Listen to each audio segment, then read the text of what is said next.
எனக்கு பீரியட்ஸ் வருது. ஆனா பீரியட்ஸோட ஃப்ளோ ரொம்ப கம்மியா இருக்கு. லைக் ஸ்பாட்டிங் இல்ல ஸ்கேண்டியா இருக்கா. இந்த கண்டிஷன் பேர் தான் hypomenorrhoea. Welcome to Sukhajeevan Ayurveda. This is doctor அஜய்மினி.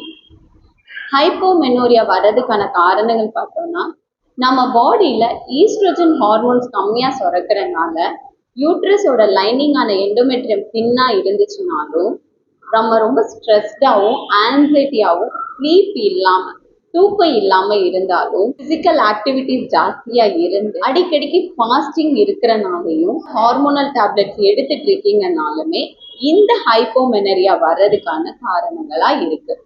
Ayurvedic medicines எடுக்கிறது கூட உங்களோட லைஃப் ஸ்டைலையும் சேஞ்சஸ் கொண்டு வாங்க. தூக்கத்தை கரெக்ட் பண்ணுங்க. 8 மணி நேரத்துக்கான தூக்கத்தை கொடுங்க. 2வது, ஹெல்த்தியான ஃபுட்டு சாப்பிடுங்க. தயவு செஞ்சு ஃபாஸ்டிங் இருந்துடாதீங்க. இது கூடவே வார்மான ஃபுட்டு எடுத்துக்கோங்க. 3வது, உங்க ஸ்ட்ரெஸ் லெவலை கம்மி பண்ற விதமா பிராணாயாமாவும் யோகாவும் பண்ணுங்க.